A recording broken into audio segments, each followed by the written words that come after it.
नमस्कार मैत्रिणींनो, श्री स्वामी समर्थ। आज आपण बनवत आहोत कारल्याची भाजी। अगदी कमी वेळात कमी साहित्यात आणि कडू न होणारी कारल्याची भाजी। त्याच्यासाठी बघू शकता तुम्ही कारली चिरून घेतली आहेत आणि आपण त्याच्यात कुकरमध्ये शिट्ट्या करून घेणार आहेत 3।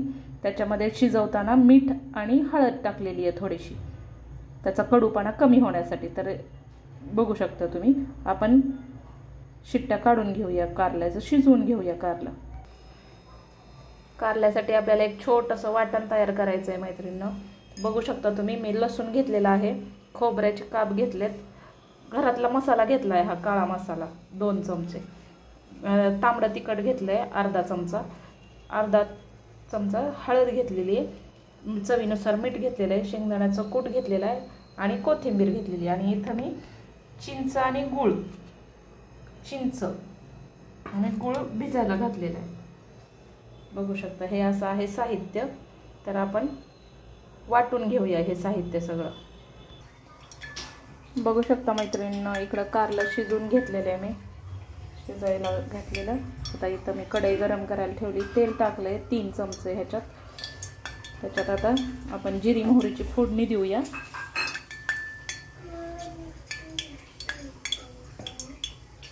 जिरी मोहरी तडतडली आहे तर आपण जे छोटंसं वाटण केलेलं आहे ते तेलात चांगलं परतून घ्यायचं आहे, तर ते टाकून घेऊया। हे बघा अशा पद्धतीने हे सगळं तेलात तेल सुटेपर्यंत परतून घ्यायचं आहे चांगलं।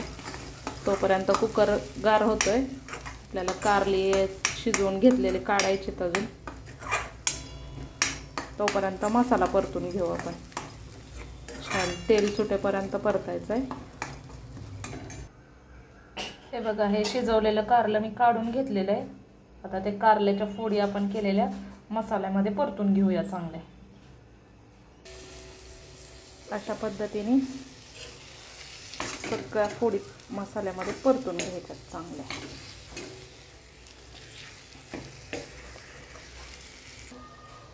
बघू शकता तुम्ही अशा पद्धतीने आपलं कारलं, तुम्हाला जर मोकळं कारलं हवं असेल तर तुम्ही असंच ठेवू शकता, आणि तुम्हाला रस्सा पाहिजे असेल त्याच्यामध्ये तर तुम्ही पाणी ॲड करू शकता। पण मला रस्सा कारलं करायचं त्याच्यामुळे मी ह्याच्यात पाणी ॲड करणार आहे। जे आपण चिंच गुळाचं पाणी केलेलं आहे, चिंच भिजायला घातलेली, ते पाणी घालून घेऊया आता। हे बघू शकता तुम्ही चिंच गुळाचं पाणी मी घातलेलं आहे आता, आणि वरून थोडंसं अजून ॲड करणार आहे मी पाणी, कारण मला रश्श्याचं कारलं करायचं आहे भाकरी बरोबर खाण्यासाठी। बघू शकता मैत्रिणी ह्या पद्धतीने पाणी ॲड केलेलं आहे।